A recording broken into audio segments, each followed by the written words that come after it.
Hey everyone, my name is Shelley Anderson, and today I am going to talk about my father who told me a story about his first job. So for my introduction, I'm going to talk a little bit about my dad. So Peter Anderson was 17 years old and a small town boy that lived in Tarboro, North Carolina. It was the summer before his junior year of high school, and his father, Earl Anderson, needed someone to drive the LP gas truck to the local farms to provide them with liquid propane.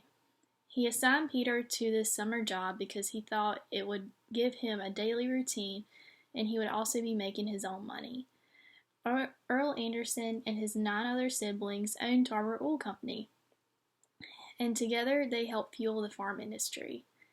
Drivers that were usually older than Peter delivered the propane gas to the other farms. However, the driver had just quit his job, and so he was short of a driver. So therefore, my father took his place.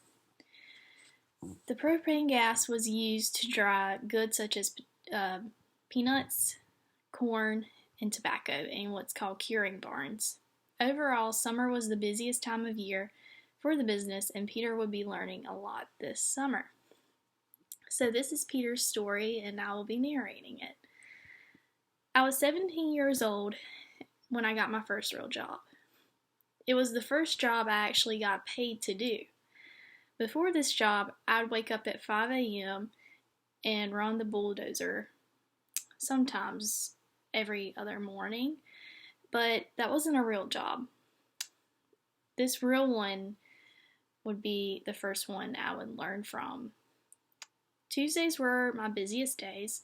I would wake up at 5:30 and head out about 6 a.m. I would get a breakfast sandwich and I would be on my way to make deliveries.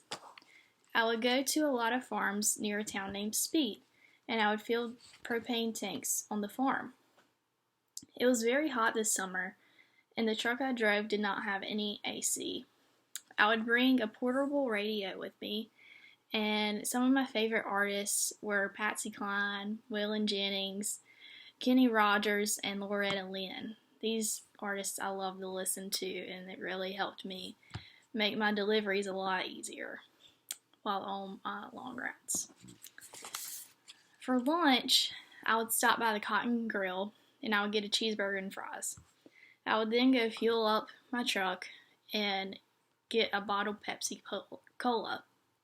I always loved getting those because it was really refreshing on the hot summer days, and I looked forward to it. There were certain farms that I would deliver to that would need multiple tanks of propane gas. I can't remember the name of a certain customer I had, but his methods of drying tobacco required the most propane out of all the customers I made runs to. It was really interesting. The boys at the shop would always say that his tobacco sold for the highest dollar due to its quality. He still used the method of drying tobacco like they did in the early 1900s. He didn't use the shelving to dry the tobacco. The shelving kind of helped to, compact the tobacco better, and therefore more quantity of the tobacco could be stored in a barn.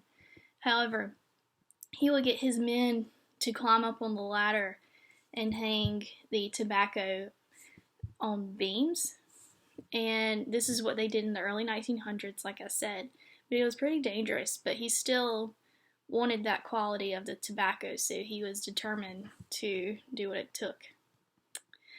For some reason, they don't really know why, but it's caused the tobacco to be of a higher quality, so therefore it sold for the highest dollar. Anyway, after I made my runs, I would normally end around 5:30 in the afternoon. This job allowed me to stick to a schedule and learn a routine. I also had customers that depended on me to bring them LP gas, which allowed me to realize how important it is to prioritize your customers and make sure that you're getting everything to them on time. This job also allowed me to save up my money and learn how to budget better. And this was, like I said, this was the first real job I had. So this was my first kind of income, so I was finally able to save that money up for something in the future that would be important. Overall, I learned a lot from this job, and it allowed me to learn more about the fuel industry of this time and how farmers operated, and how I actually learned a lot about my company and my family's company, and how liquid propane and oil and all those essentials that are needed to run the farm industry are imported and how we process it. So I was really learning a lot, and it helped me grow in the economic world. Thank you so much.